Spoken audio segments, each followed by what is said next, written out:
আপনি এখানে কেন চাচা? লাগো তোমার চাচা, এইদিকে এসো। তোমার তোমার খোঁজ দিস আমি হ্যারিকেন ধরাই। ঠিক আছে, এইদিকে এসো। চাচা চাচা আমি তো মনে করলাম গোসল করতে এসেছেন। তো হ্যাঁ, তুমি কত কিছু মনে করো আমার নেই। মানে আমি তো জানিনি তুমি আমার না, যে তুমি এত ভাবো। হ্যাঁ জি, মানে আমি তোমার ভাবনার মধ্যে এত থাকি। যাই হোক, হ্যাঁ চাচা, তুমি আমার জাকাতে যে তুমি আমার বললি চাচা জাকাত দিতে আমি দিলাম। হ্যাঁ হ্যাঁ হ্যাঁ, তোমার কথা শুনি আমি প্রতিবার আমি মানুষের শাড়ি লুঙ্গি দিয়ে আমি নাম কামাই, আমার একটা নাম যশ হয়। হ্যাঁ, কিন্তু আমি তোমার কথা শুনে এবার কি করলাম, আমরা একজনকে একটু স্বাবলম্বী করে দিছি আর কি। স্বাবলম্বী জি। তুমি একজনকে করিসাও। হ্যাঁ হ্যাঁ, আমার টাকা দিয়ে, জি। আমার টাকা দিয়ে কি করিসাও? ওই যে সেলাই মেশিন কিনে দিছি, একটা ভালো দামি সেলাই মেশিন, প্রায় 30-40 হাজার টাকা দিয়ে। সেলাইন মেশিন কিনে দিছাও, জি, যাতে সে একটু স্বাবলম্বী হয়। স্বাবলম্বী হতে পারে। আর ওই আমাদের আকিজির টাকা নিয়ে কি করিসাও? আকিজি যে জাকাতের টাকা দিয়েছে ওটা নিয়ে ওই ইজি ভাই কিন দিছি একটা। একজনের রিজি ভাই জি, জি। কিনে দিছাও। হ্যাঁ। আর আমাদের ওই মনসুরির টাকা নিয়ে কি করিসাও?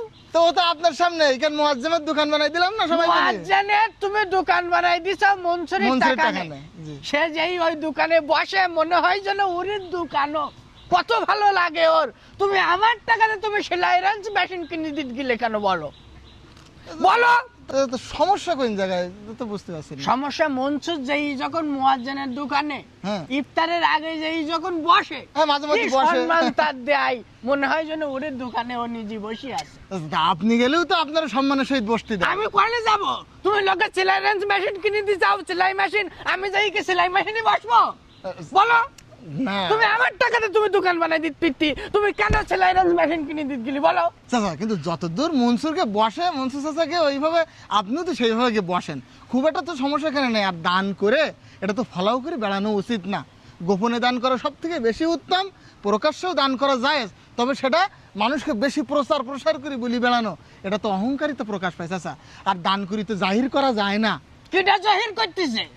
হ্যাঁ, জহির না জাহির। হইল জাহির। কিটা জাহির করতেছে? আমি তোমার সাথে বললাম দেখি যাও, তুমি মোটে আমি যেদিকে আমার ভালো হয় সেটা তুমি করো না।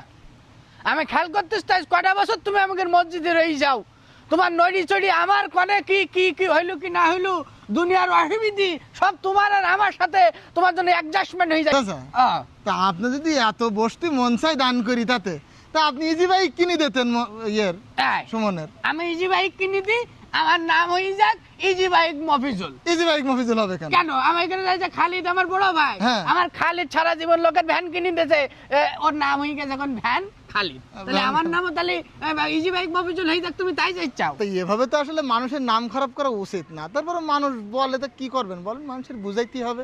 যাই হোক, আসলে দান করি এভাবে ফলাও করা ঠিক না। আমি তো বারবার বলছি, এমনকি রাসূল সাল্লাল্লাহু আলাইহি ওয়াসাল্লামের হাদিস যে ডান হাত দান করবে বাম হাত জানবে না, বাম হাত দান করবে ডান হাত জানতে পারবে না। এই দানগুলো তো সবচেয়ে বেশি উপকার। আর আপনি যে সেলাই মেশিন কিনে দিয়েছেন, আপনি কখনো কি সেখানে যেতে পারবেন না? আসলে কবরে গিয়ে আপনি এই সওয়াব সাদকা জারিয়ার মতন পাতে থাকবেন, একজন মানুষকে স্বাবলম্বী করতে পারলে। তাহলে জাকাত দেওয়ার নিয়ম তো এই। নিয়ম হচ্ছে এই। আসলে আমার হুবাব করে আমার যে কি হয় খোকা, আমি তোমার আগেও বলেছি আমার পাশে তুমি একটু এসে বসবা।